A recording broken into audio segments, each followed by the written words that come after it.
Okay so hi everyone. आज की इस वीडियो में हम ग्रेटेस्ट इंटीजर फंक्शन के बारे में डिटेल स्टडी करेंगे। इसका बिहेवियर समझेंगे, इसके डोमेन समझेंगे, रेंज समझेंगे और इसके ग्राफ को स्टडी करेंगे। So let start our video. सबसे पहले ग्रेटेस्ट इंटीजर फंक्शन को डिनोट करने का तरीका। ग्रेटेस्ट इंटीजर फंक्शन ये दो क्लोज स्क्वायर ब्रैकेट के अंदर लिखा जाता है। जो क्लोज स्क्वायर ब्रैकेट है ये वाले, इसको हम बोलते हैं ग्रेटेस्ट इंटीजर फंक्शन। इसके अंदर का जो भी अंदर लिखा होता है उसे ग्रेटेस्ट इंटीजर फंक्शन बोला जाता है। प्यार से हम इसे GIF बोलते हैं।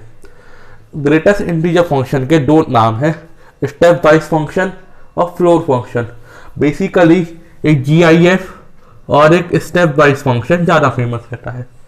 अच्छा, इसको हम कैसे पढ़ेंगे? ग्रेटेस्ट इंटीजर x और ब्रैकेटेड x और शॉर्टेस्ट x। ऑल राइट, अब सबसे पहले हम एक डालते हैं इसमें डोमेन डालने के बाद इसकी आएगी इनपुट से लिख लेगा प्रोसेसिंग और प्रोसेसिंग के बाद आएगा हमारे पास आउटपुट जो कि होगा हमारा रेंज। इसके अंदर हम कुछ भी इंटीजर डालें या नॉन इंटीजर डालें, आंसर इसका हमेशा इंटीजर ही आता है। कुछ भी डाल सकते हैं इसके अंदर हम, नेगेटिव पॉजिटिव फ्रैक्शन में पॉइंट में कुछ भी डालेंगे, इसका आंसर एक इंटीजर आएगा। एक एग्जांपल देते हैं। अच्छा, उससे पहले बात करते हैं नंबर लाइन की। नंबर लाइन के बारे में हम सबने 7, 8 का से पढ़ चुके हैं। -∞ से 0 तक, इन्फिनिटी 1, 2, 3, 4, 5 बढ़ते गए, ऐसे 1, -1, -2, -3 ऐसे बढ़ते गए। अच्छा, एक बात बताओ। अच्छा, अगर जिसमें कोई भी डेसिमल नंबर नहीं लिखा हो तो उसका आंसर वही आता है। तो इसका आंसर आएगा हमारे पास 9। ओके, और 2। सपोज अगर यहाँ पर 2.1 लिखा हो तो 2.1 से जस्ट लेफ्ट वाला नंबर ही इसका आंसर बनता है। तो 2.1 कहीं ना कहीं यहाँ पे पड़ेगा 2.1, उसे जस्ट लेफ्ट वाला नंबर, ये तो माइनस का है, 2.1 यहाँ पड़ेगा। 2.1 से जस्ट लेफ्ट वाला नंबर कौन सा हो जाएगा? 2। अच्छा, 3 का कोई दिक्कत नहीं है, वही कोई इशू नहीं है। 3 नेगेटिव अगर नंबर डाल दिया जाए तो वो आता है उसका नेगेटिव। फॉर एग्जाम्पल -4 है, इसका -4। 0 से कोई छेड़खानी हमें नहीं करनी है। 0 अगर इसके अंदर इनपुट आया है तो उसका आउटपुट भी 0 ही आएगा। अब बात करते हैं हम पॉइंट वाले नंबर की। अगर 2.1 कहाँ लाई करता है, यहाँ पे देखो 2.1, इसे जस्ट लेफ्ट वाला नंबर कौन सा है? 2, तो इसका आंसर आएगा 2। 3.4 कहाँ है? इनके बीच में क्या है इसका? 3.4 से जस्ट लेफ्ट वाला नंबर कौन सा है? 3। -9.8, ये माइनस का 9.8 समथिंग यहाँ मान लेते हैं। ये 10 मान लिया, इसको 9 मान लेते हैं। 9.8 जेरा माइनस का 9.8, माइनस का 9.8 से जस्ट लेफ्ट वाला नंबर इसका आंसर बनेगा, जो कि बनेगा माइनस का 10। और देखो, तो इससे हमने एक बात ध्यान रखी, इसके अंदर इनपुट में हम कुछ भी वैल्यू डाल सकते हैं, नेगेटिव पॉजिटिव और कोई सी वैल्यू हम इसके अंदर डाल सकते हैं। तो इनपुट क्या बनेगा इसका? एनीथिंग, और आउटपुट खाली रेशनल नंबर बनेगा। अच्छा, इनपुट में हमने कुछ वैल्यू हम डाल सकते हैं, एनीथिंग, और आउटपुट जो आएगा वो खाली आएगा इसका इंटीजर। अच्छा, डोमेन क्या है? एनीथिंग मतलब ऑल रियल नंबर -∞ से लेकर इन्फिनिटी तक, आर पॉजिटिव, और इंटीजर इसमें रेंज क्या आएगी हमारे पास? ओनली जेड मतलब इंटीजर। ऑल राइट, अब ये कुछ हमारे पास अंडर रूट के फंक्शन से आते हैं, इसको देखते हैं। रूट 2 उसकी वैल्यू क्या होती है 1.14। ओके, तो 1.14 का ग्रेटेस्ट इंटीजर फंक्शन उसे जस्ट एक लेफ्ट साइड पहले वाला नंबर होगा, तो वो क्या बनेगा 1। अच्छा, पाई मतलब 3.14 समथिंग, तो 3.14 से जस्ट पहले वाला नंबर कौन सा है, वो है हमारे पास 3, तो इसका आंसर आएगा 3। रूट 3 प्लस 1, रूट 3 की वैल्यू क्या होती है 1.732 और प्लस 1 क्या होगा 2.732, तो जस्ट पहले वाला नंबर कौन सा है 2, तो इसका आंसर आएगा 2।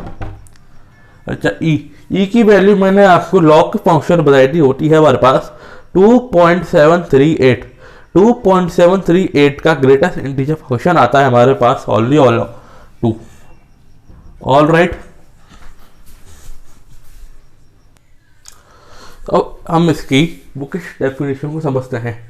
जो ग्रेटेस्ट इंटीजर x है वो हमारे पास आता है is the greatest integer less than और इक्वल टू x। इसका मतलब ये है जो ग्रेटेस्ट इंटीजर है वो उस x के सबसे बड़े इंटीजर का सबसे पहला इंटीजर का आंसर है। नहीं समझे, कोई बात नहीं, समझाता हूँ। सपोज हमें 4.9 का ग्रेटेस्ट इंटीजर फंक्शन निकालना है, तो इससे छोटे जितने भी इंटीजर आते हैं उनको लिख लेते हैं 4, 3, 2, 1, ठीक है। इससे छोटे जितने भी इंटीजर हैं उसमें से सबसे बड़ा इंटीजर इसका आंसर है। नहीं समझे, 4.9 से जितने छोटे इंटीजर हैं लिख दिया हमने 4, 3, 2, 1। अब जो इंटीजर हमने लिखे हैं उसमें से सबसे बड़ा जो इंटीजर है वो उस ग्रेटेस्ट फंक्शन इंटीजर फंक्शन का आंसर है, यही इसका मतलब है। ओके, अब हम इसके ग्राफ के बारे में पढ़ने वाले हैं। सबसे पहले हम अलग अलग वैल्यू लेते हैं। ये जीरो वैल्यू है 0। अच्छा, अब अगर हमने इसमें 0 डाला 0 आएगा, 0.1 डाला 0 आएगा, करते करते 0.999 तक इसका आंसर 0 ही आएगा।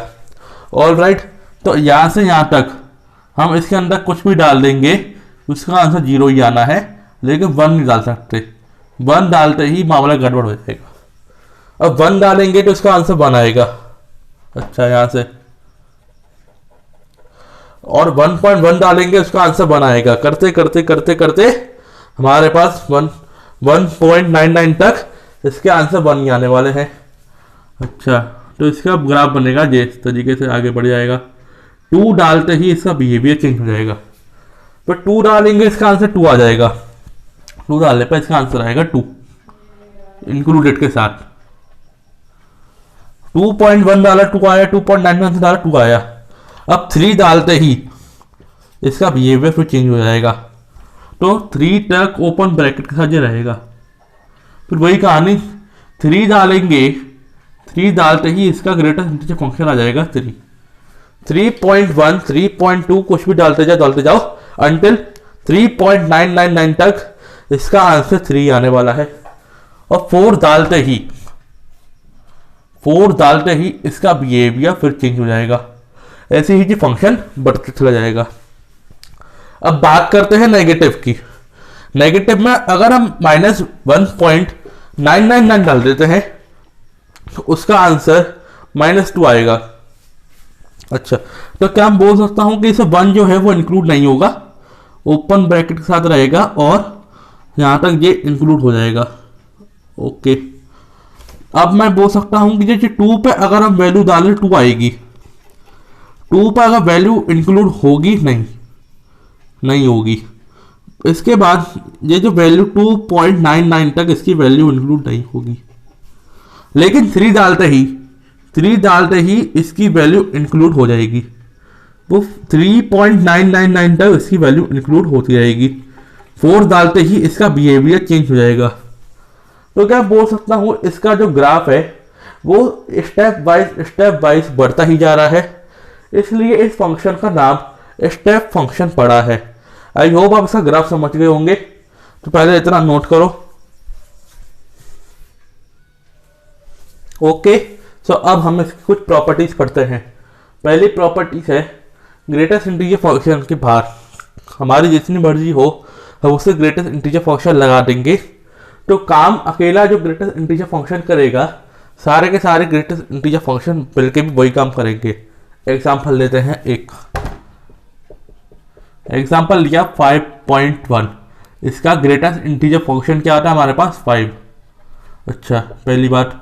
दूसरी बात लेते हैं 5.1 का ग्रेटेस्ट इंटीजर फंक्शन का डबल इंटीग्रेशन फंक्शन लेते हैं, क्या आएगा इसका। सबसे पहले इसको सॉल्व करें, इसका तो आंसर आ जाएगा 5। अच्छा, अब एक बचा, इसका आंसर क्या आएगा 5। एक और ले लो भाई साहब, 5.1 के बाद 3 लगा दो, 1 2 3, तो इसका आंसर आएगा, पहले अंदर वाले को सॉल्व करेंगे तो 5 और आ जाएंगे 2 ग्रेटेस्ट इंटीजर फंक्शन। इसका आंसर क्या आएगा 5 और ग्रेटेस्ट इंटीजर फंक्शन, इसका भी आंसर आएगा 5। कहने का मतलब ये है जो काम एक अकेला ग्रेटेस्ट इंटीजर फंक्शन करेगा वही काम सारे के सारे ग्रेटेस्ट इंटीजर फंक्शन एक मिलने के बाद करेंगे। पहली प्रॉपर्टी क्लियर है, ठीक है। अगली प्रॉपर्टी, अगर xi एक इंटीजर है तो उसको हम ग्रेटेस्ट इंटीजर फंक्शन अलग करके ऐड कर सकते हैं। एग्जांपल लेते हैं 2.8 प्लस, इधर लेते हैं 2.8 प्लस 3 का हमें ग्रेटेस्ट इंटीजर फंक्शन निकालना है। इसका आंसर आएगा हमारे पास 5.8 और इसका आंसर आएगा हमारे पास 5। ये तो हुआ RHL, ये वाला पार्ट। इस पार्ट को लेते हैं, ये जो है हमारा एक ग्रेटेस्ट इंटीजर फंक्शन के हम कोई सा भी नंबर ले लेते हैं 2.8। अच्छा, इस पर लेते हैं हम 3।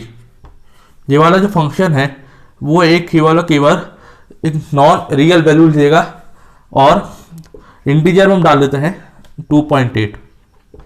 अच्छा, इसका आंसर क्या आएगा 3 प्लस 2.8 का ग्रेटेस्ट इंटीजर फंक्शन क्या आएगा हमारे पास 2, जो कि आंसर आएगा 5 LHL।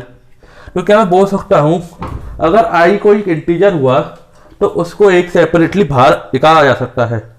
अच्छा, अगली property, greatest integer function of x plus greatest integer function of -x में 2 कंडीशन आती है। अगर वो रियल नंबर हुए तो उसका आंसर 0 आ जाएगा, अगर वो रियल नंबर नहीं हुए तो उसका आंसर -1 आएगा। एग्जांपल लेते हैं, एक लेते हैं हम 5 और एक लेते हैं -5। इसका क्या आंसर आएगा 5 - 5 = 0। क्यों? क्योंकि ये एक रियल नंबर है। एक लेते हैं हम नॉन रियल इंटीजर लेते हैं, एक आता है 2.1 और एक आ जाएगा माइनस का 2.1। तो 2.1 का तो वही आ जाएगा 2.1 और इसका आ जाएगा हमारे पास इंटीजर 2 और माइनस का 2.1 का इंटीजर फंक्शन आएगा हमारे पास माइनस का 3। तो इसका आंसर आएगा -1। वही ये प्रॉपर्टी भी वही बोल रही है। आई होप ये प्रॉपर्टी से आपको क्लियर हो चुकी होंगी। एंड आज के लिए बस इतना ही। आज हमने ग्रेटेस्ट इंटीजर फंक्शन का बिहेवियर समझा, उसकी प्रॉपर्टीज देखी, उसके डोमेन रेंज फाइंड करने का तरीका देखा और उसका ग्राफ बनाया हमने। ओके, तो आज के लिए बस इतना ही। बाय।